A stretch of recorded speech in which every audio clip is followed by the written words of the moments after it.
क्या हो अगर दुनिया का सबसे खतरनाक राज टनों कचरे के नीचे दफन हो, और क्या हो अगर इसे ढूंढने वाले सिर्फ 3 निहायत ही गरीब बच्चे हों। एक ऐसा वॉलेट जिसमें सिर्फ पैसे नहीं है बल्कि एक मौत का फरमान है। पूरी पुलिस फोर्स उस कचरे के ढेर पर टूट पड़ती है। वो किसी क्रिमिनल को नहीं ढूंढ रहे हैं, वो उस वॉलेट को ढूंढ रहे हैं, ये समझते हुए कि जो उनके पास है वो सोने से भी ज्यादा कीमती है। ये तीनों लड़के इसे सौंपने से इनकार कर देते हैं। वो पलटकर वार करने का फैसला करते हैं। वो अचानक ऐसे डिटेक्टिव्स बन जाते हैं जो एक ऐसी साजिश का पर्दाफाश करते हैं जो सीधा सरकार के सबसे ऊंचे ओहदे तक जाती है। बिना किसी ताकत, बिना किसी पैसे के, और पूरे शहर की पुलिस फोर्स उनका शिकार कर रही है। ये चूहे बिल्ली का एक ऐसा सांस रोक देने वाला खेल है जहां एक गलत कदम का मतलब सीधा मौत है। कैसे 3 कचरा उठाने वाले बच्चों ने एक पूरी भ्रष्ट सल्तनत को मात दे दी।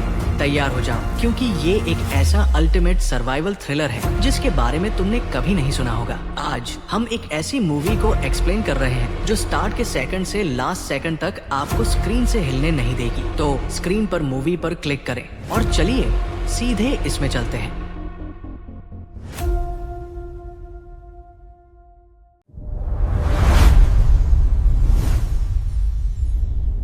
कहानी शुरू होती है एक आम दिन से, जब कचरे के ढेर पर रफाइल कचरा उठा रहा होता है। जिंदगी वहाँ बहुत मुश्किल है, पर उस दिन रफाइल के हाथ एक ऐसी चीज लगती है जो सब कुछ बदल देती है। उसे एक लेदर वॉलेट मिलता है। जब वो उसे खोलता है तो उसमें कुछ कैश, कुछ तस्वीरें और सबसे अहम कुछ अजीबोगरीब कोड्स, नंबर्स और एक चाबी मिलती है जिस पर 11 लिखा होता है। रफाइल ये वॉलेट अपने दोस्त गार्डो को दिखाता है। गार्डो उससे कहता है कि ये पैसे बहुत है, लेकिन उनका बॉस हमेशा बच्चों को कम पैसे देता है क्योंकि वह बच्चे हैं। रफाइल वॉलेट से मिला कैश देखता है और कहता है, स्मेल द कैश। गार्डो चाहता है कि वो बाकी बचे हुए पैसे और वॉलेट छुपा दे।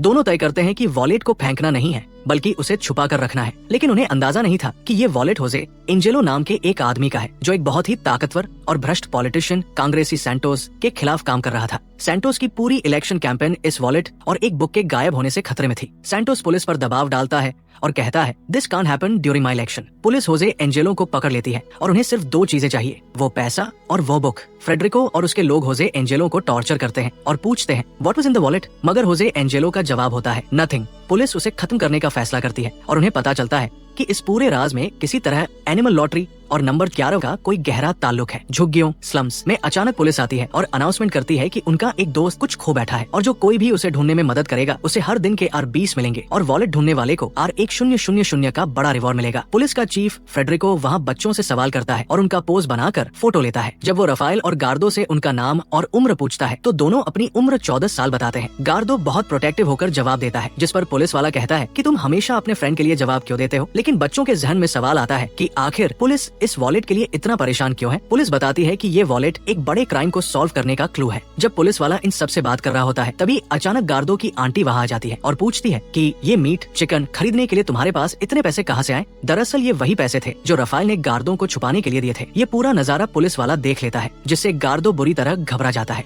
गार्डो और रफाइल तय करते हैं कि वो अगले दिन काम पर आएंगे और अपना रिवॉर्ड क्लेम करेंगे, लेकिन उन्हें पुलिस पर बिल्कुल भरोसा नहीं था। गार्डो कहता है, never trust a policeman, police treat poor people like trash. उन्हें अंदाजा हो जाता है कि वॉलेट की कीमत अगले दिन R2000 भी हो सकती है, क्योंकि पुलिस इसके पीछे पागल है। अपने राज को महफूज रखने के लिए उन्हें किसी ऐसी जगह की जरूरत थी जहाँ कोई सोच भी न सके, और वो जगह थी रातों का ठिकाना।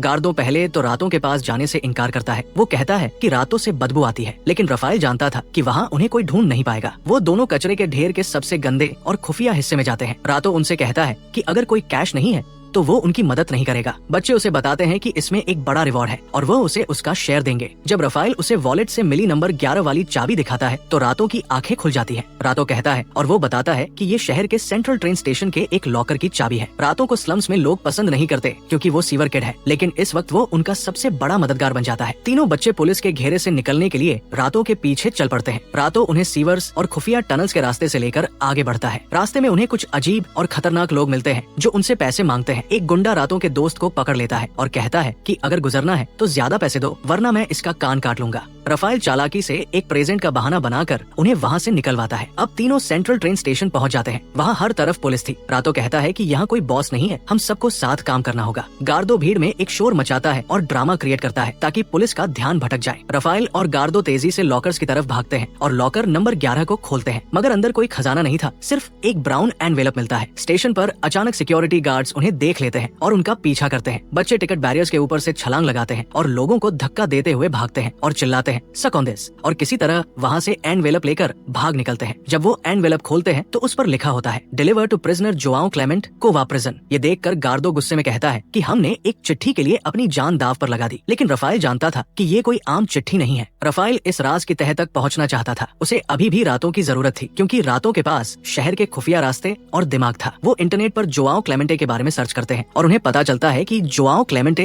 एक लॉयर और एक्टिविस्ट था जो भ्रष्टाचारियों के खिलाफ लड़ रहा था और उसने गरीबों के लिए बहुत से घर बनाए थे। लेकिन कांग्रेसी सैंटोस और उसके करप्ट सिस्टम ने उसे रोक दिया और बाद में उसे जेल भेज दिया गया। बच्चे जब वहाँ रिसर्च कर रहे होते हैं तो स्लम्स में पुलिस उन्हें ढूंढ रही होती है। फ्रेडरिको स्लम्स के लोगों से पूछता है कि क्या उन्होंने रफाएल और गार्डो को देखा है, लेकिन लोग कहते हैं कि वो आज काम पर नहीं आए। गार्डो कहता है कि हमें वॉलेट वापस कर देना चाहिए ताकि हम ये गेम खरीद सकें, लेकिन रफाएल इनकार कर देता है। वो कहता है कि पहले हम जेल में बंद कैदी से बात करेंगे। तभी एक बहुत बड़ा हादसा होता है। पुलिस रफाएल को उठा लेती है।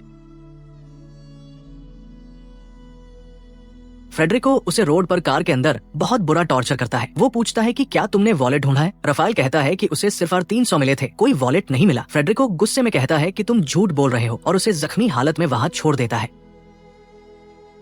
प्रीस्ट फादर जूलियार्ड और अमेरिकन वॉलंटियर ओलिविया बच्चों की हालत देखकर परेशान हो जाते हैं। फादर जूलियार्ड बच्चों को समझाते हैं कि अगर तुम किसी मुसीबत में हो तुम यहाँ से निकल जाओ और अपना बचाव करो। इसमें कोई बुजदिली नहीं है, बल्कि ये बहादुरी है। अगर तुम वॉलेट मुझे दे दो तो मैं रिवॉर्ड ले लूंगा और सबकी जिंदगी थोड़ी बेहतर हो जाएगी। लेकिन रफाएल साफ मना कर देता है। बच्चे तय करते हैं कि वो हर हाल में कोवा प्रिजन के अंदर जाएंगे, लेकिन जेल के अंदर जाना आसान नहीं था। उन्हें एक प्लान चाहिए था। वो ओलिविया के पास जाते हैं और उसे झूठ बोलते हैं कि जोआओ क्लेमेंटे रातों के दादा है जो जेल में आखिरी सांसें ले रहे हैं और उन्हें उन तक एक फैमिली मैसेज पहुंचाना है। ओलिविया उन पर भरोसा कर लेती है और उन्हें जेल ले जाने के लिए तैयार हो जाती है। ओलिविया जेल के अथॉरिटीज को अपना पासपोर्ट दिखाती है और अंदर जाने की परमिशन लेती है। गार्डो उसके साथ अंदर जाता है। विजिटेशन रूम में उनकी मुलाकात एक बूढ़े कैदी जोआओ क्लेमेंटे से होती है।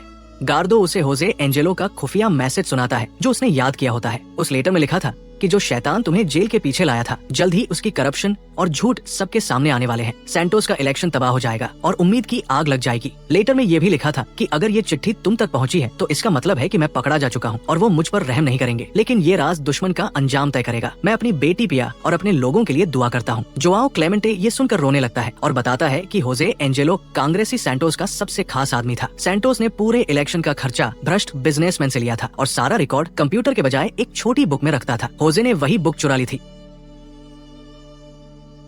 और उसे फ्रिज के अंदर कचरे के साथ स्लम्स भेज दिया था। जोआओ क्लेमेंटे बताता है कि इस राज को खोलने के लिए उन्हें एक पुरानी होली बाइबल की जरूरत पड़ेगी, क्योंकि होजे और वो आपस में बाइबल्स के जरिए कोड्स भेजते थे। वो कहता है कि मेरी बाइबल गार्ड मार्को के पास है, उसे लेकर आओ। गार्ड मार्को उस बाइबल के बदले R1000 मांगता है। बच्चे चालाकी से पैसे का इंतजाम करते हैं और रातों को कहते हैं कि तुम कार्ड खेलने वाली जगह पर रुकना और मार्को से बाइबल लेकर मुझे कॉर्नर पर देना। मार्को से बाइबल लेने के बाद पुलिस को शक हो जाता है और जेल के गार्ड्स उनके पीछे भागते हैं। रातों बाइबल लेकर स्लम्स की तरफ भागता है। पुलिस स्लम्स को ब्लॉक कर देती है और फायरिंग शुरू कर देती है। बच्चे किसी तरह स्लम्स की छतों और नालों से होते हुए एक सुनसान जगह छुपते हैं और बाइबल खोलते हैं, लेकिन उन्हें पता चलता है कि बाइबल पूरी इंग्लिश में है। गार्डो कहता है कि तुम दोनों इडियट्स हो, अब हम कोड कैसे क्रैक करेंगे। रफाएल हार नहीं मानता। वो नंबर्स और चैप्टर्स को मैच करता है और उन्हें समझ आता है कि ये एनिमल लॉटरी के कोड्स हैं जो किसी फोन नंबर या लोकेशन की तरफ इशारा कर रहे हैं। पुलिस उनके बिल्कुल पीछे होती है। रफाएल उस कोड को क्रैक कर रहा होता है और पुलिस उनके दरवाजे तक आ जाती है और वहाँ से वे भाग जाते हैं। फिर वे एक लड़की की हेल्प से उसके दोस्तों के साथ उनकी बाइक पर बैठकर वहाँ से निकलकर सीधा सिमेट्री ऑफ सेंट फ्रांसिस कब्रिस्तान पहुंच जाते हैं, क्योंकि वो नंबर जो मिला था उससे उसे पता लगा कि ये कब्रिस्तान का नंबर है और वे कब्रिस्तान चले जाते हैं। और दूसरी तरफ पुलिस वाले को भी पता लग जाता है कि ये कोई कब्रिस्तान का नंबर है। कब्रिस्तान बहुत बड़ा होता है और शाम के साथ बजने वाले होते हैं। बच्चे अंधेरे में कब्रों के बीच होजे एंजेलो की कब्र ढूंढते हैं। वहाँ उन्हें एक छोटी लड़की मिलती है जो एक वॉल्ट के अंदर छुपी हुई होती है। रफाएल उससे पूछता है कि तुम्हारा नाम क्या है, तो वो बताती है कि उसका नाम पिया एंजेलो है और वो यहाँ अपने पापा का इंतजार कर रही है, क्योंकि उसके पापा ने कहा था कि अगर कुछ गलत हो जाए तो यहाँ मिलना। रफाएल उसे बताता है कि उसके पापा अब इस दुनिया में नहीं है। तभी अचानक वहाँ फ्रेडरिको पहुँच जाता है और वो गार्डो और रातों को पकड़कर रफाएल के सामने आ खड़ा होता है और गार्डो उसे भागने का कहता है। फ्रेडरिको रफाएल से पूछता है तुम्हें मिल गया। वो इशारा करता है और बच्चे कब्र को खोलते हैं और अंदर से एक छोटा ट्रंक निकालते हैं। जब फ्रेडरिको उसे खोलता है तो अंदर सैंटोस की वही खुफिया बुक होती है जो सारे करप्शन के सबूत थी। वो कॉल करके बॉस को कहता है बुक मिल गई है, लेकिन अंदर से सारा पैसा गायब होता है। पिया उसी वक्त पीछे से फ्रेडरिको के सर पर पत्थर फेंकती है और बच्चे फ्रेडरिको पर अटैक कर देते हैं और गार्डो कहता है किल हिम रफेल।